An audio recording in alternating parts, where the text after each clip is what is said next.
I'm going to be honest enough to tell you that I'm worried about America. Yeah. I'm worried about our nation because it's sick with racism still. Just think about the fact that we live in a nation which was founded on the principle that all men are created equal. And yet men are still arguing over whether the color of a man's skin determines the content of his character. And I believe that the Lord told me to say to the United States of America that is sick with militarism and is sick with excessive materialism. Have you ever thought about it?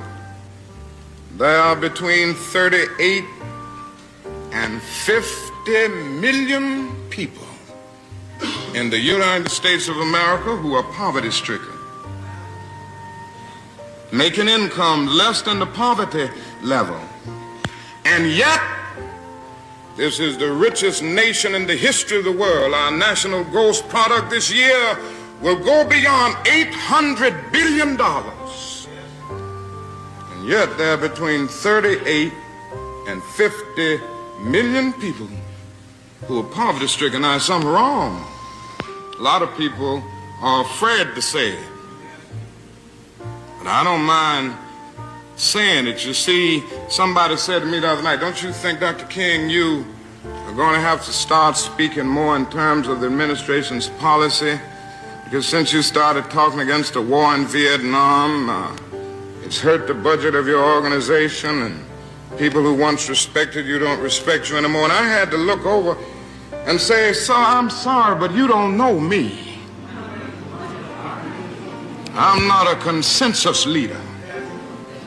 I don't determine what is right and wrong by looking at the budget of my organization, and I don't determine what is right and wrong by taking a Gallup poll of the majority opinion. And so, because there's something wrong, our struggle must continue.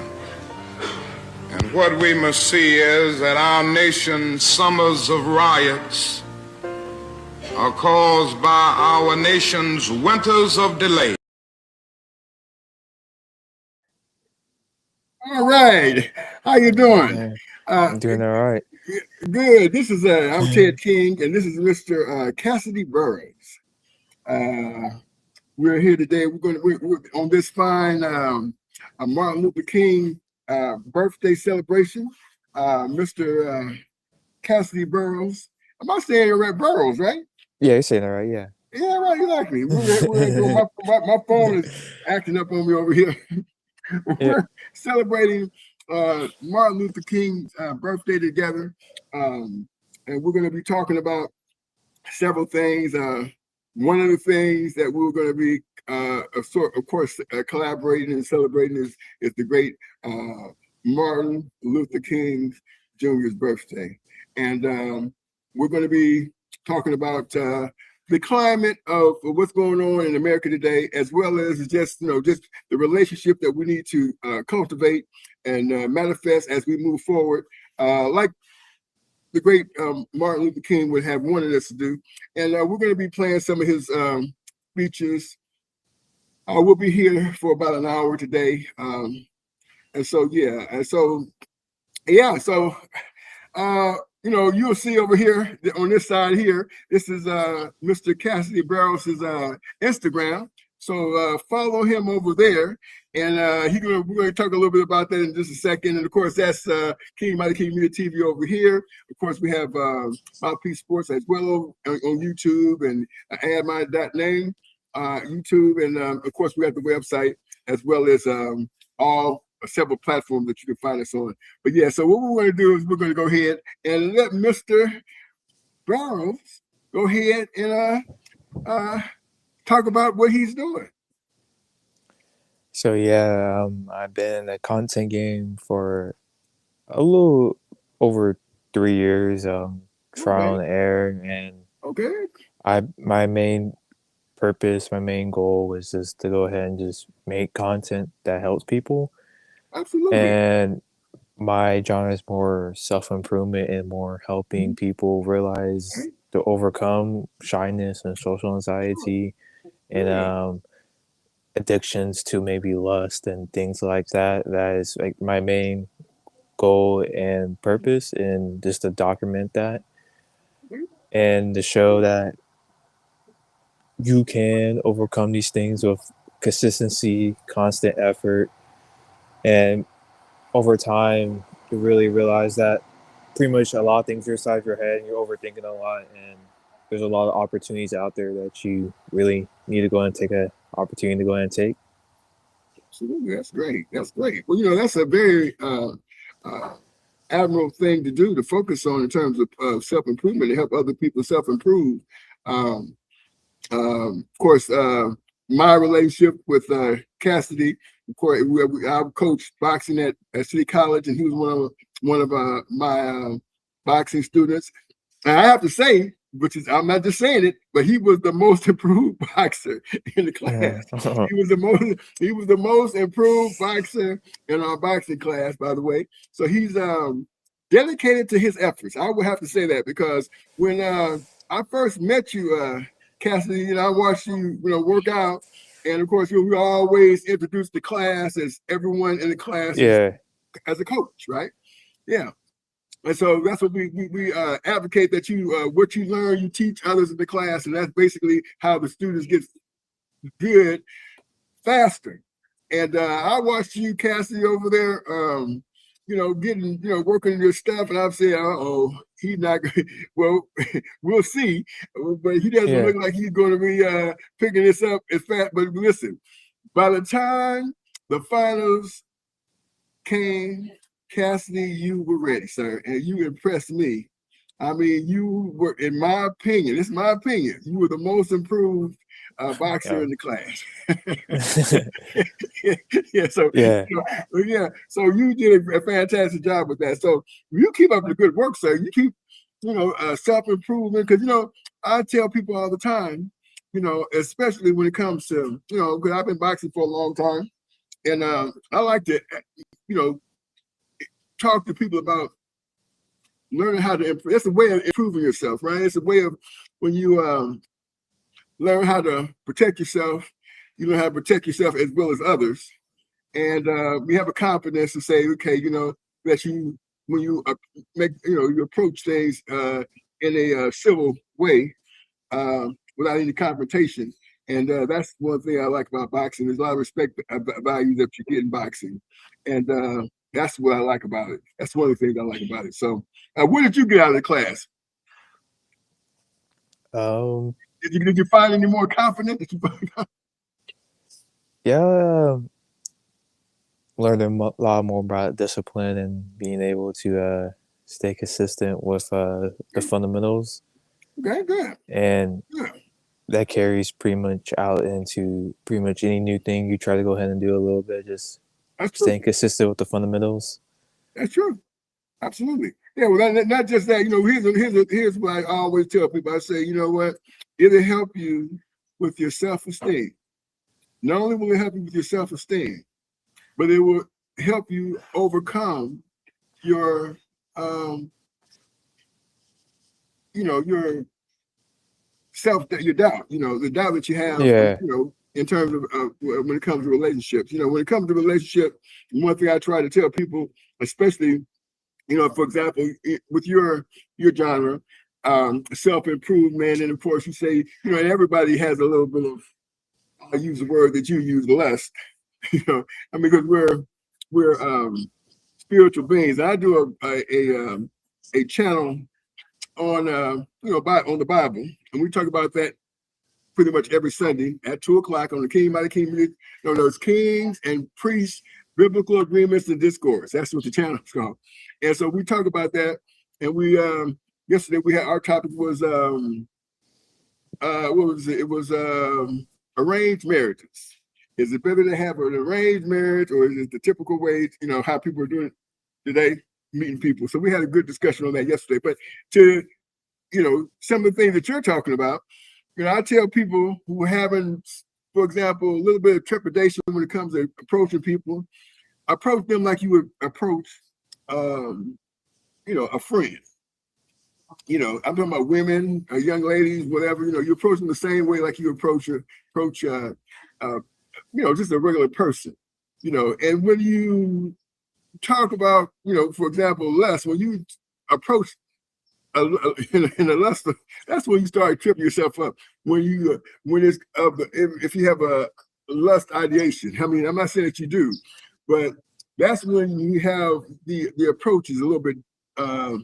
It's not smooth. But when you talk to people like you would, and that's how we should be approaching people like friends, right? When you talk to people like they're friends, when you were, eye contact, how are you? Good to see you. All that. Trust me, it's more natural.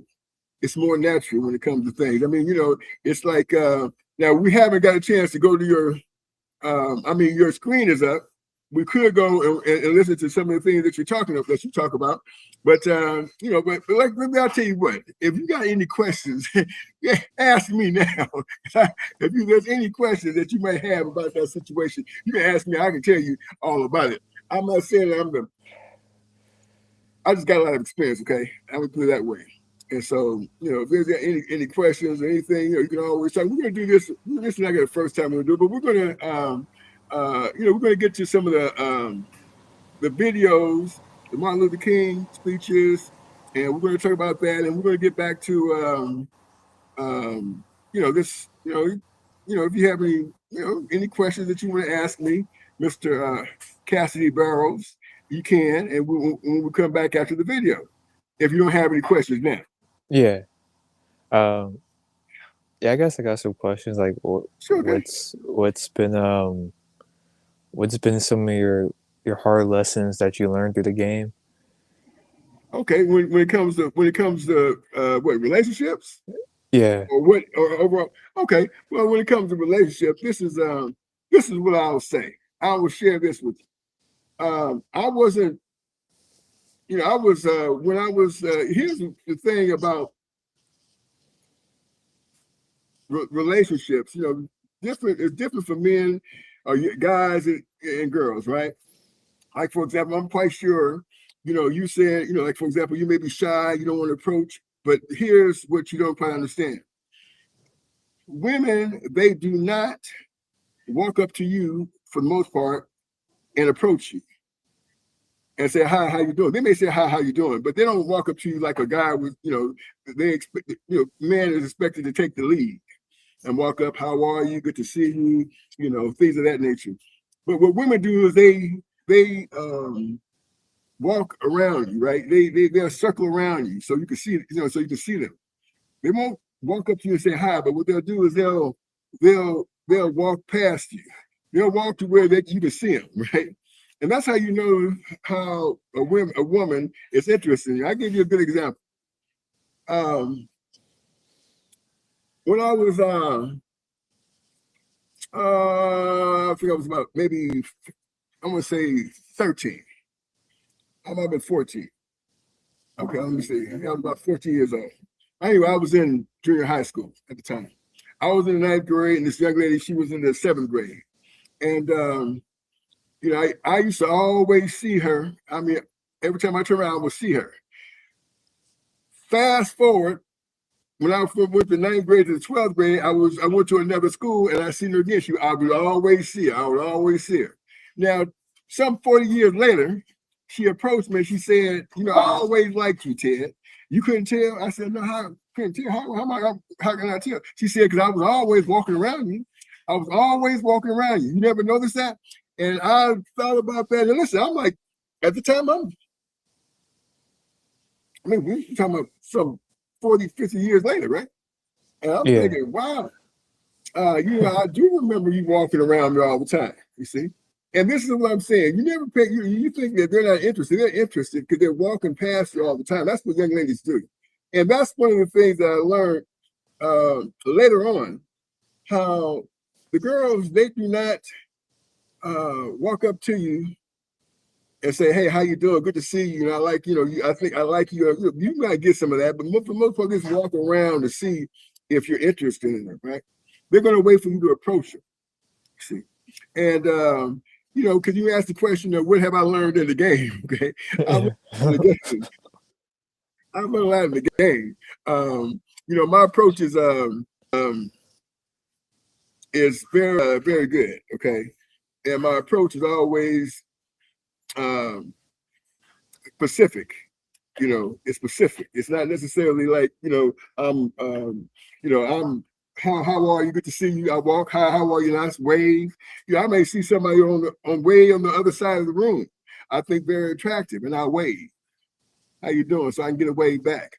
All kind of little different things, right? I mean, you know, once you understand that, you know, it's not that difficult when it comes to making contact.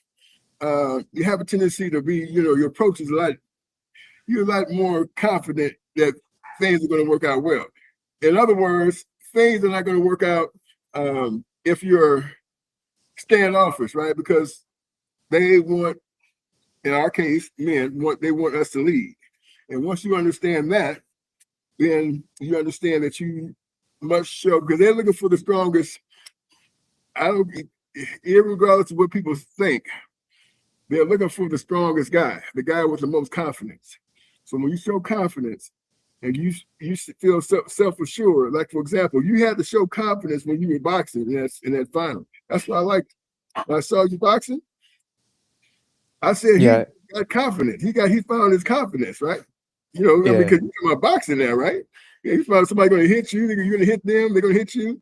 And you had the confidence to go in there, and you held your own way fantastically, by the way. And so once you find that, you understand, okay, I've overcome. So once you overcome, you understand, look, you know, they're circling around me, or she's circling around me. She's in where I can see in my view. So that's when you go ahead and say hello. You wave. You can be just wave, you know, see if she waves back. You know, I mean, I got a lot more to it than that, but I mean, that's just one thing. I mean, because most people don't understand the approach. You're right. They're afraid of the approach, right? But the approach could be at a distance. It could be you can eye contact from, you know, like you could be on the light rail and you'll see her and she's over there. You just make eye contact. She locks. You're good, right? And then you make sure you know before you know how you doing. Like you know, I like your dress. I like it. You know, I like your whatever. You know, you just give her a compliment, right? Yeah. You always want to. This is what you always want to do. Now I'm telling you, I had a person that was, you know, we were doing a little bit of this relationship type thing, and she said, "Well, Ted, you need to be telling people." I said, "I'm not telling them nothing. I mean, but I'm gonna tell you. You want to lead, and then you want to encourage whoever you are with to allow you to do so, to allow you to lead. You reward them when they do, and then you refuse them when they don't. If you can understand that, because you have to make sure that you're going to do the right thing. You know, you can't be leading people, you know, this is with good intention. As long as you're doing that, those four things: lead, encourage them to follow, reward them when they do, refuse them when they don't, then you're going to be just fine. So with that being said, let's go ahead and we're going to look at a little bit of you know, more of M.L.K. M.L.K. We're going to see if we can't embrace some of the teachings that M.L.K. taught us all, right? You know, with his and of course we're going to be looking at not just M.L.K. but another great leader, Malcolm X, right? A little different. They were a little bit different, but they were both great leaders. So we're going to go to that. We're going to come back and we're going to talk about it. The white man pays Reverend Martin Luther King, subsidizes Reverend Martin Luther King, so that Reverend Martin Luther King can continue to teach the Negroes to be defenseless. That's what you mean by nonviolent. Be defenseless. Be defenseless in the face of one of the most cruel beasts that has ever taken the people into captivity. That's just the American white man. And they have proved it throughout the country by the police dogs and the police clubs. 100 years ago, they used to put on a white sheet and use a bloodhound against Negroes. Today, they have taken off the white sheet and put on police uniforms. They've traded in the bloodhounds for police dogs, and they're still doing the same thing. And just as Uncle Tom, back during slavery, used to keep the Negroes from resisting the bloodhound or resisting the Ku Klux Klan by teaching them to love their enemy or pray for those who use them despitefully. Today, Martin Luther King is just a 20th century or modern Uncle Tom or a religious Uncle Tom who is doing the same thing today to keep Negroes defenseless in the face of attack that Uncle Tom did on the plantation to keep those Negroes defenseless in the face of the attack of the Klan in that Well, day. I don't think of love as, in this context, as emotional bosh. I don't think of it as a weak force, but I think of love as something strong and that organizes itself into powerful direct action. Now, this is what I tried to teach in the struggle in the South, that we are not engaged in a struggle that means we sit down and do nothing. That there's a great deal of difference between non-resistance to evil and non-violent resistance. Non-resistance leaves you in a state of stagnant passivity and deadened complacency, wherein non-violent resistance means that you do resist in a very strong and determined manner. And I think some of the criticisms of nonviolence, or some of the critics, fail to realize that we are talking about something very strong, and they confuse non-resistance with nonviolence. The goal of Dr. Martin Luther King is to give Negroes a chance to sit in a segregated restaurant beside the same white man who had brutalized them for 400 years. The goal of Dr. Martin Luther King is to get Negroes to forgive the people who have brutalized them for 400 years by lulling them to sleep and making them forgetting what those whites have done to them. But the masses of black people in America today don't go for what Martin Luther King is putting down. As you said in one of your articles, it's psychologically insecure, something of that sort. I forget how you put it. But you didn't endorse what Martin Luther King was doing yourself. I do not reject his goals of full integration and full equality rights for American citizens. Do you reject these goals? If you don't think that he's walking on the right road, I'm quite sure you don't agree. Most Americans are law-abiding citizens who want to do what is right. This is why the Civil Rights Act relies first on voluntary compliance, then on the efforts of local communities and states to secure the rights of citizens. It provides for the national authority to step in only when others cannot or will not do the job. This Civil Rights Act is a challenge to all of us to go to work in our communities and our states, in our homes and in our hearts, to eliminate the last vestiges of injustice in our beloved country. So, tonight I urge every public official, every religious leader, every business and professional man, every working man, every housewife, I urge every American to join in this effort to bring justice and hope to all our people and to bring peace to our land. My fellow citizens, we have come now to a time of testing. We must not fail.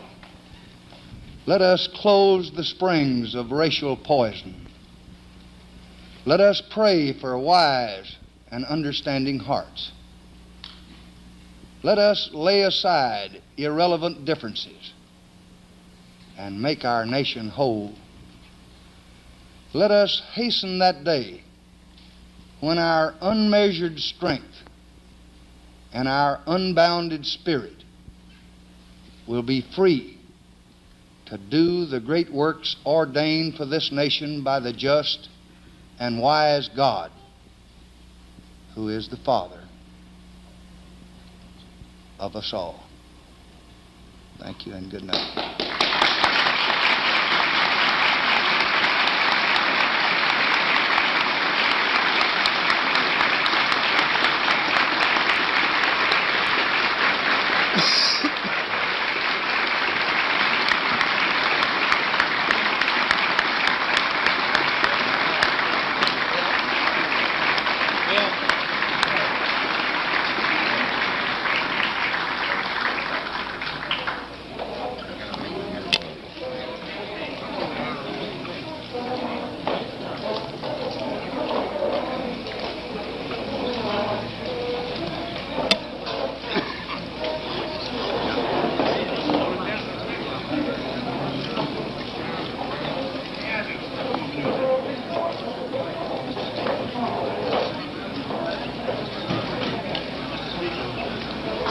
Joe?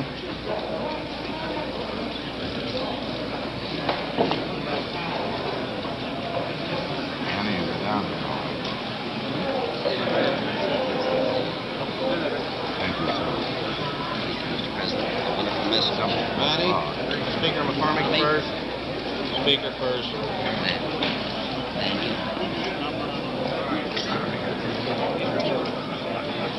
I'll be out of your bed.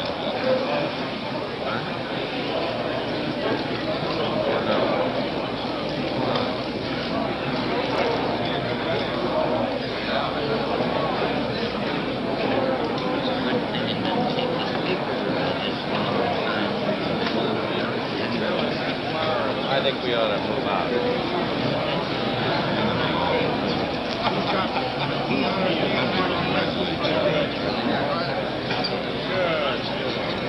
Yeah, my friend. Good vote, you right. Thank you, Mr. President. Yeah, we did better today than we did the other day.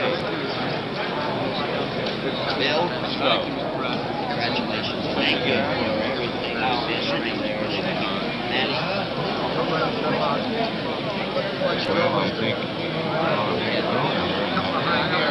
others Manny, should we move out? This one for Tommy. Tommy? Tommy, attaboy. Well, we ought to move out.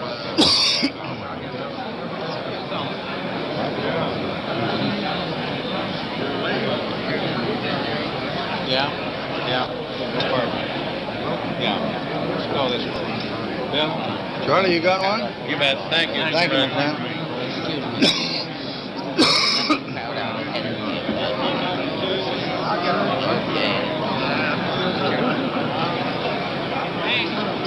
Thank you, Mr. President.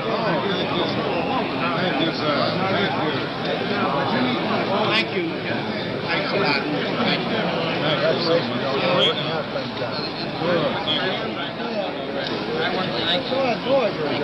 I appreciate your encouragement.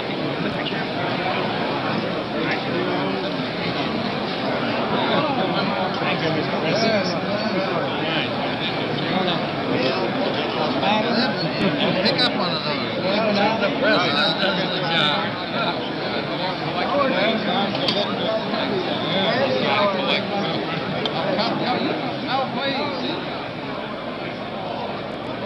They will always talk it, but they won't practice it. And with the Supreme Court, if the NAACP can tell me that they want a desegregation decision for me 10 years ago, but yet the schools haven't been desegregated, as I say, this is a victory with no victory. It's a victory that you can talk about, but it's a victory you can't show me. So if you represent the NAACP and you are telling me about this great victory you won for me, when I look at you, I have to conclude that either you have been duped yourself or else you are trying to dupe me. And in most instances where the civil rights struggle is involved, there is no civil rights leader can point to me one concrete gain, practical gain, that black people have made in the civil rights field in this country, not only during the past 10 years, but during the past 100 years. I don't think there's any real organization to the riots. I think they grow out of the conditions that I've mentioned all along. And as long as these intolerable conditions are there, as long as the Negro finds himself living every day in a major depression, then every city will sit on a powder keg and can explode over the slightest incident. I feel that killing is a very tragic way to deal with any social problem. There is no violent solution to the problem that the Negro confronts in this country, and this is why I have constantly said that riots are socially destructive and self-defeating. After all, the Negro ends up on the losing end. We can't win a violent revolution. Most of the persons killed in riots are Negroes themselves. The persons who end up not being able to get milk for their children are Negroes because things where they have to live are destroyed. So there's no practical or moral answer in the realm of violence to the Negro's problem. But I do understand the sociological, the psychological, and the economic reason. The problem can be solved. First, the white man and the black man have to be able to sit down at the same table. The white man has to feel free to speak his mind without hurting the feelings of that Negro. And the so-called Negro has to feel free to speak his mind without hurting the feelings of the white man. Then they can bring the issues that are under the rug out on top of the table and take an intelligent approach to get the problem solved. That's the only way that they'll ever do it. We need an action program while we are Muslims, or while we are Christians, or while we are whatever we are. We still need an action program that will eliminate these evils that are in our community. And this is what we're trying to do with the Muslim Mosque Incorporated. Do you consider yourself militant? I consider myself Malcolm. Well, I think we have to agree that this appears to be the result of an internal conflict within the black nationalist movement. So I think the first thing that needs to be done is for a conference of goodwill to take place between black nationalist leaders. This was why I suggested a few days ago that the followers of the late Malcolm X and the followers of Elijah Muhammad should sit down at the peace table together, so to speak, and discuss this problem and try to reach some understanding. I don't think, and I'm sure, that nothing can be accomplished by violence. It only leads to new and more complex social problems. I think it is unfortunate for the black nationalist movement. I think it is unfortunate for the health of our nation. Maybe I could understand some of these illegal injunctions. Maybe I could understand the denial of certain basic First Amendment privileges because they haven't committed themselves to that over there. But somewhere I read of the freedom of assembly.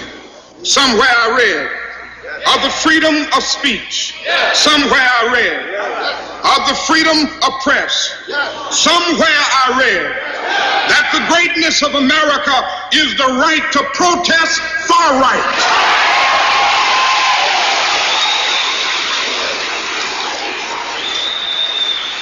And so just as I say we aren't going to let any dogs or water hoses turn us around, we aren't going to let any injunction turn us around.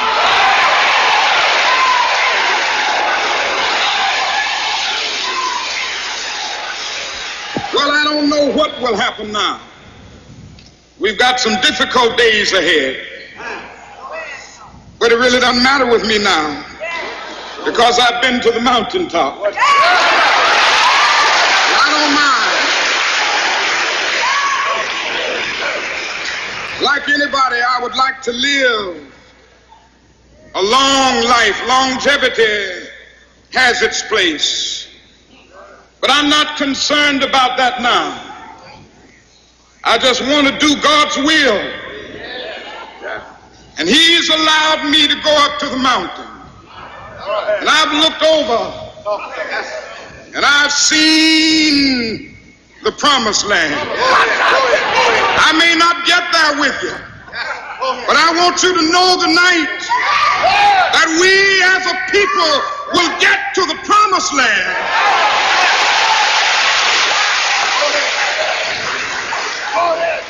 So I'm happy tonight. I'm not worried about anything. I'm not fearing any man. Mine eyes have seen the glory of the coming of the Lord.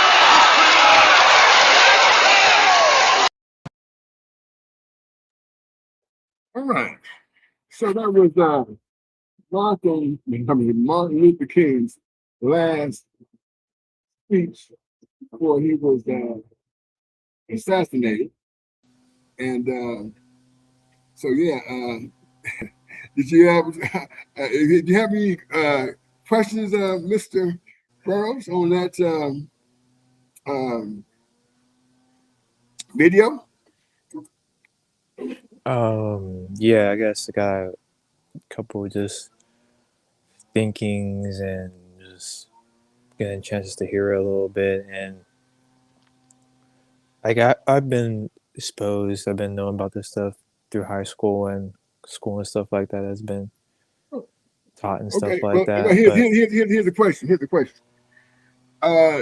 Do you know who Lyndon Baines Johnson is? Oh yeah, he was the vice president of Kennedy at one point, but became the main president. Correct. Do you recall seeing him in the video? Yeah, he was the guy signing the civil rights bill. That's exactly right. Absolutely. And he was the guy signing the civil rights bill. Uh, he was coughing, so he had actually had cancer at that particular time. But yeah, he was the one signing the civil rights bill, and of course he turned around and he was giving pens away to all the people who helped him with the bill, and he also gave Martin Luther King a pen as well. Um, so Martin Luther King was in right there, when the civil rights bill was signed into law, and of course now in what we have in our fabric, the fabric of our country today is they want to disassemble the civil rights bill. Now they want to take it, they're trying to get rid of it. Basically, what they're trying to do, and so this is what's going on in our country today. We're actually regressing. We're not progressing. And oh, by the way, now that civil rights bill wasn't just for Black people. It was for women. A lot of women, you know, that bill helped a lot of women, right? Planned Parenthood, et cetera. All these other things that were going in that they don't talk about. It wasn't just for Black people.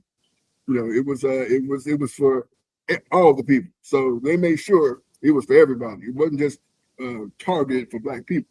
That was not the case. And so now that we have this situation going on in our country today, it's well, what do you think about that, sir? Because you're a young man, got lots of life left.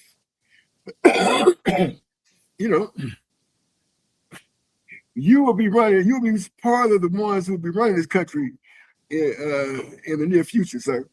So Yeah.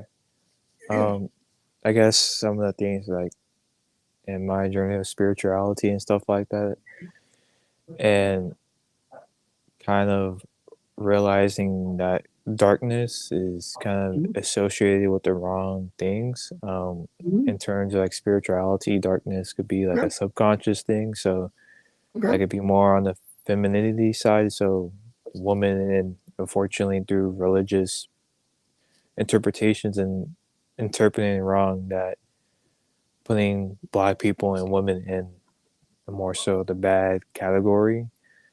Right. Okay. Well, let me interject for just a second, because you said Black people and women, put them in the bad category, right? Now we're talking biblically now, right? We're talking about biblically. In the Bible, it clearly says, right, that Eve was deceived, Adam wasn't.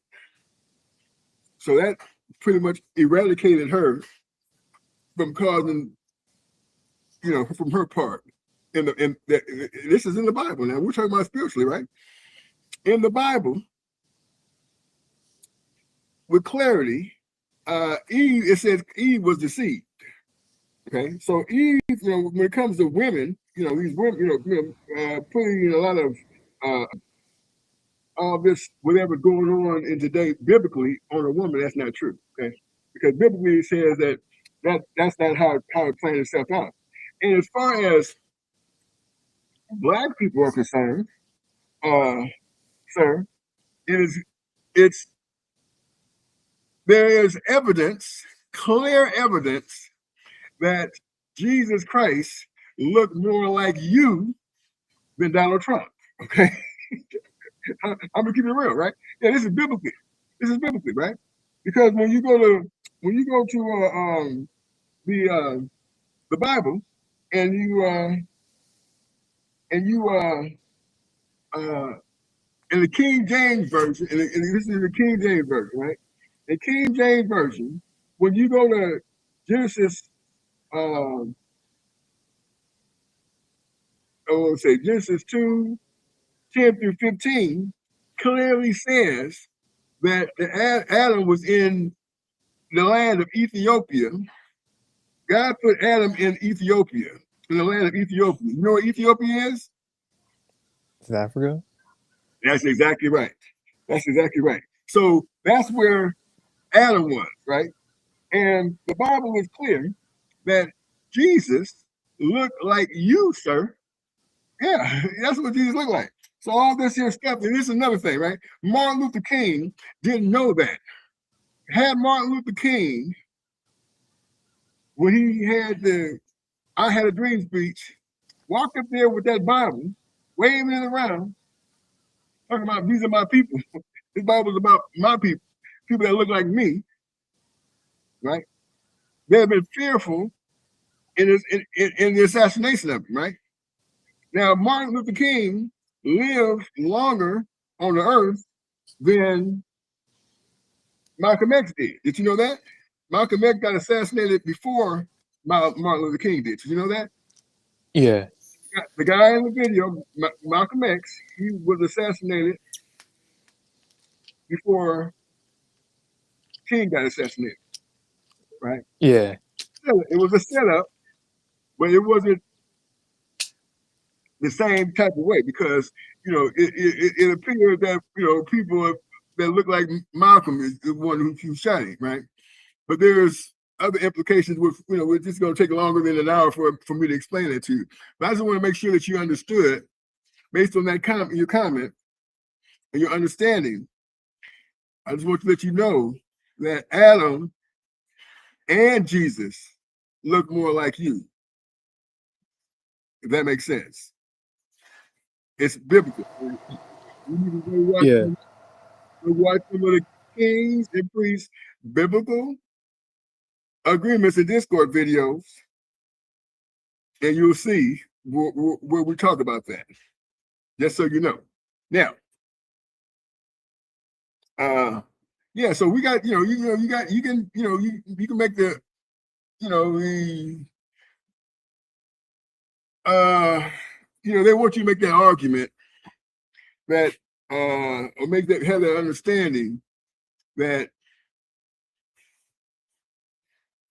that you don't know who you are. In other words, sir, that's coming out. All that's coming out. If that makes sense, I just want to let me ask you a question. Do you have a Bible in front of you? Oh, yeah. Don't worry about it. You don't have to, because we want to. Anytime I talk spiritual, I like to make sure I have a Bible to kind of back it up. If that makes sense. But you can look it up. You can, like I said, you can go to Kings and Priests, Biblical Agreements and Discourse, and I talk about all the things that we're talking about right now. Just so you know that that woolly hair you got. Yeah. Okay. Anyway, let's go to quickly. I'm gonna go to the next video where Martin Luther King is talking, and we'll continue on with the conversation. Okay. In the final analysis, the only way people can grapple with their prejudices is to admit that they have them. And so often people don't realize they have them. And so often people don't realize or honestly acknowledge that there is a problem.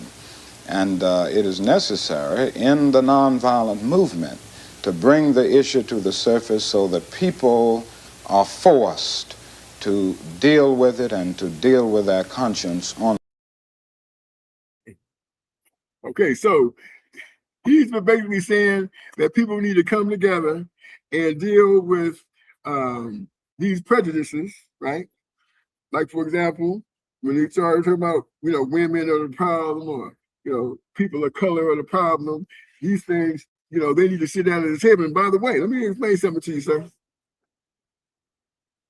In 1950, 90% of America was Caucasian. Did you know that?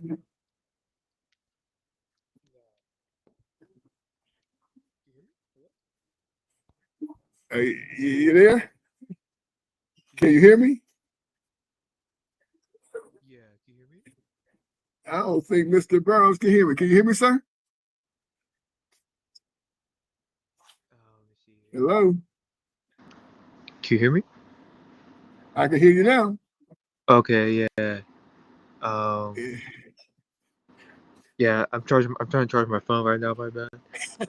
Don't worry about it, sir. Don't worry about it. Don't worry about it. Listen, you can watch this back. But I just want to let you know that a lot of these issues that are going on, it's going to be your generation, sir. Your generation is going to make the change. Your generation. It'll be you guys who are going to, have opportunity to set this stuff right, if that makes sense. Okay. Yeah. And that's what you need to do. You need to go ahead and understand you need to do your research as the reason why this situation with Donald Trump and this movement that they got trying to stop history, for example, Black history, taking down these historical landmarks and calling it Donald Trump or whatever he's trying to call it, And so these are the things that you need to understand, so if that makes sense, And yeah, you need to know exactly what's going on. But this is old. The footage that you saw is old footage, sir. But it's history, and the history is what you should understand and try to get. Because both leaders, both Malcolm X and Martin Luther King, were fantastic leaders. Okay, fantastic leaders. A little bit different. One was Muslim, the other one was a Christian, but still had the, matter of fact, Malcolm X, before he passed away, he wasn't talking like he was talking, in the tapes. He was more so talking like bringing people together of all colors. So his whole thing changed, and that's when they killed him.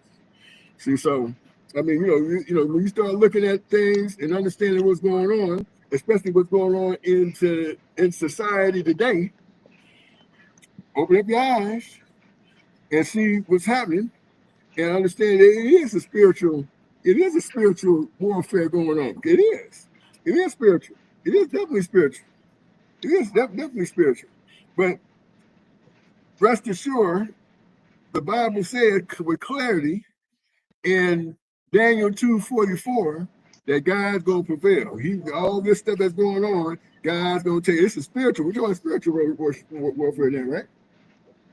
Daniel 2:44 changes, says that that the Almighty God's gonna take care of all this falsehood, this stuff that's going on, and this is part of it. I'm just, since you're talking, we're talking, biblically, I just want to let you know what's going on, sir, because I want you to understand that when it comes to the Bible, I'm a good boxing teacher, I'm a good boxing teacher, but I might be a better Bible study teacher than I am a boxing teacher, to be honest with you. Because I talk about the Bible every Sunday at 2 o'clock. Oh, I like the little cat, man. Cool little cat. What's his name? His name is Pepper. His name is who? Pepper. Pepper? Yeah. Yeah. So I got a question for you, sir. Are you trying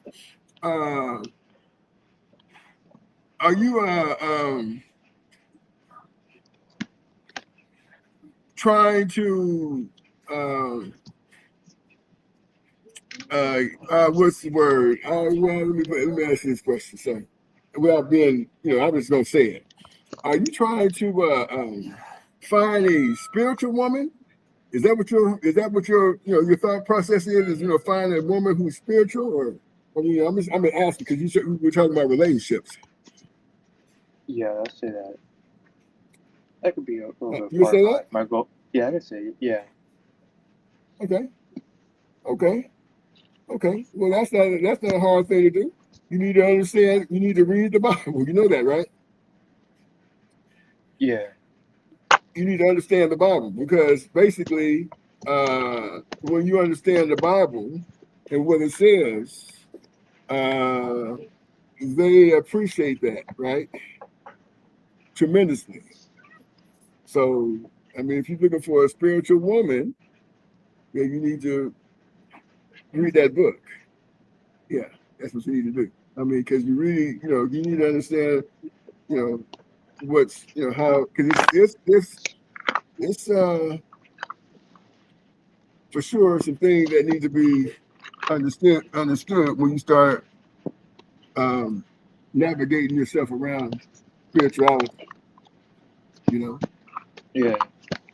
Yeah. You said you seen one of our Bible classes. I mean, our Bible Yeah. videos. Yeah.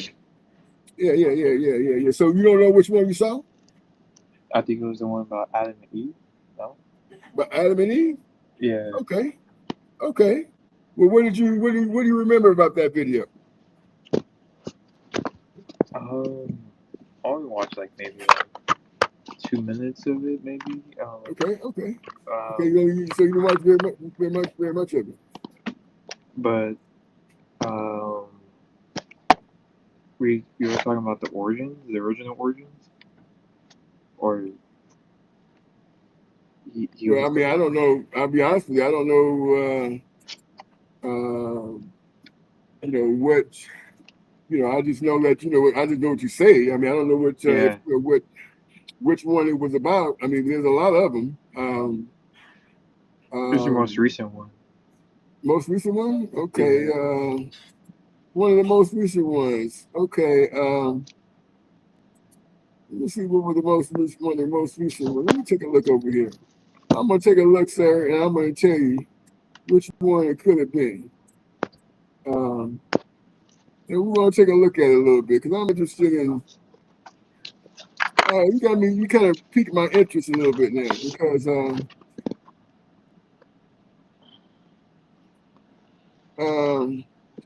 we do a lot of videos, or I do a lot of videos, and a lot of the videos that I do. Okay, so let's see what we got here. Okay, so we got one on.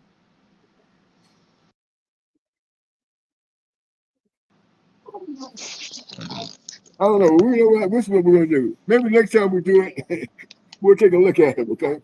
Yeah. We'll take a look. We'll take a look at them. See which one you're talking about, and we'll see if we can talk about it a little bit further, right? Because I mean, I hear what you're saying, and it kind of interests. I'm kind of interested because I want you to understand certain things. Number one, you'll do a lot better all the way around when you know what the book says. I promise you will. You do a lot better in life, and you will definitely navigate yourself into a good relationship if you do. I'm just kidding. I'm keeping it real with you. So, we'll talk about spirituality for sure, because that's what I do. That's my main thing. Talking spiritual. You come to the right place. I'm gonna tell you that right now. Especially when it comes to understanding relationship. It's all in the book, right? There's more than just, there's original writings, and there's writings in the Bible that have been put in there, and writings that's been taken out, and we talked about in some of those videos as well. And so, these are things like, you can join us on Tuesday on at 2:00 at Sunday? Huh? On Sundays or which days? On Sundays, yeah. What Sunday? Yeah. Sunday. Are you working on Sunday at 2:00? Yeah, I believe so. I'm usually there, but if you're there, I could maybe drop by a little bit. Yeah, right. Well, that's what I'm trying to do. Right. If I'm over here, you drop by, and we'll be, talking. I'll talk to you about. But follow those videos. I promise you, Yeah. It's gonna change your life. It's gonna definitely help you out. Okay, it's gonna definitely help you out. It's gonna be eye awakening. It'll get you give you some clarity, right? Clarity and some understanding. We got one more video left.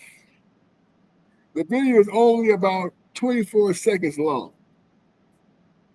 and but it's impactful, right? Because this woman is talking. She's no, as a matter of fact, she's an advocate of Martin Luther King. Every time she talks about Martin Luther King, she breaks down in tears. That's how much she loved Martin Luther King. This next lady, and you can find on the internet. She's a very, very good woman. I'm talking about a very good woman. She's a very good woman. She tells it like it is. She's an educator.